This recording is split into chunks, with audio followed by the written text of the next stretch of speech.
Let's get to sport with the boys. They're here, Cam McMillan and Chris Reive from the Herald. Good morning. Hello. Morning.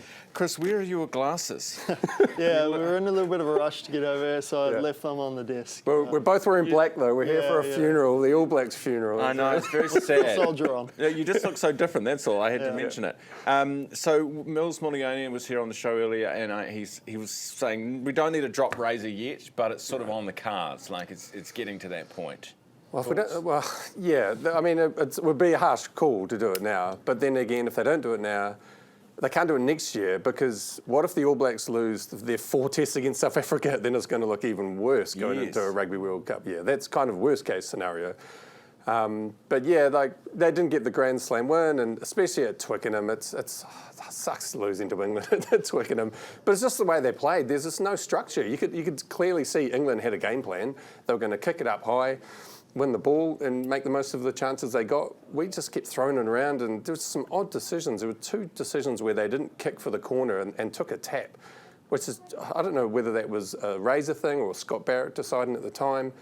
But yeah, just too many errors and too many mistakes, especially from the veteran players who you expect them to play the best. But yeah, disappointing. Yeah. Chris, did you have your glasses while watching the... I did. Good, okay. All right, so what did you think?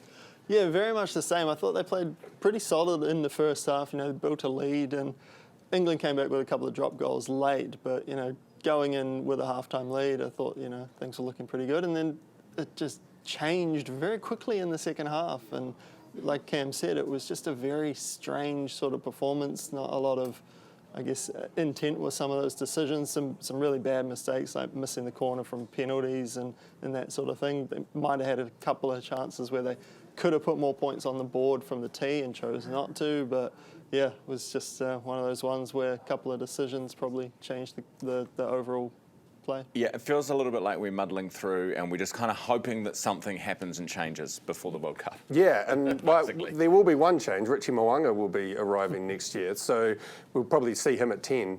I mean, I did the play ratings and I gave Beauden Barrett a 3. But I don't know if that's him or whether that is the attacking plan. Like, they've got Jason Holland, who is the attacking coach. He's leaving at the end of the year. I don't even know if he's making the calls now. It's bizarre that he's going to stay there to the end of the year and they don't have a replacement yet. So I don't know what structure they've got at the moment, whether that falls on Beauden Barrett, whether it's his fault or he's just following orders. But I just don't look a good attacking team at all. All a bit random. Chris, what about the Silver Ferns? So Silver Ferns beat England yesterday and then lost the second test this morning. Yeah, by the same score, funnily enough, 61-58. Yesterday, very, very good defensive lead. Today, not quite as effective there, and again, just too many errors this morning, but I think they'll be pretty happy with how things have gone so far. That was their first loss of the tour.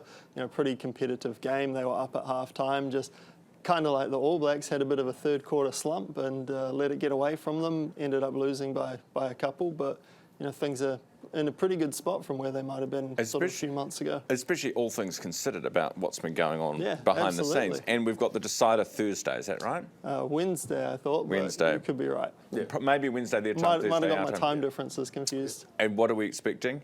Oh, more of the same. I think it'll be really good to have, you know, a third game of the series with plenty on the line. Great. Now, Hayden Wilde in Dubai, this is so weird. Like, whose fault is it? Because lots of people were texting into ZB this morning saying, no, it's his fault, not the official's fault that he did an extra 8Ks. I just don't understand. So he's in a leading group on the bike. They're coming into transition where you change from the bike to the run.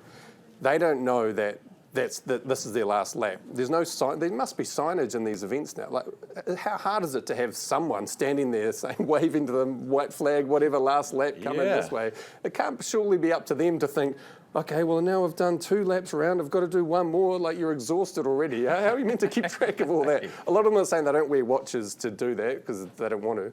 So it shouldn't be their job. I think if you're going to run in a professional event like this, then have some plan to tell them. And poor Hayden Wilde went for another 8K on his bike ride, and I think he, still finished 8th place or something? Still finished 8th. Pretty impressive effort. But it stops because he was on a winning streak, wasn't he, with the world. So you're on this winning streak, and then even just mentally to come 8th, even though it's, you know, you did an extra 8Ks, it's not great, is it? Yeah, and there was great scenes of him running, arguing with other guys as they were going past. How many laps have you done? And then some of the runners finished they had 1 lap to go and they finished. It was absolute chaos. So Yeah, yeah, very I weird. feel for him. Yeah, Very weird. And also, it's the money as well, Chris, because it's like tens of thousands of dollars that they can miss out on by missing a place. Now, very quickly, cricket. Chris, what's going on with the cricket? The Black Caps won again yesterday. They're kind of sweating on Daryl Mitchell at the moment. He was player of the game, had put up a ton, I think 119 off 118 balls, something like that. But yeah, now he's sort of got a hint of a groin injury, so we'll wait and see how he is for the next one. How did he get his groin injury? Yeah, I think just during the innings. I think he didn't come out into the field. And I think now's the time just to shut him down. Let's focus on the test matches that are coming up in another week. This is just a one-day series. There's nothing really important about it. Well, the tests are more important with World Test Championship points. So, yeah, give him a rest. He's done enough already this summer for the Black Caps. Yeah, the spirit of cricket. Yeah, one days don't matter. Test and T20. Yeah, great. I love the honesty. Good guys, thank you. That is Cam and Chris from the Herald.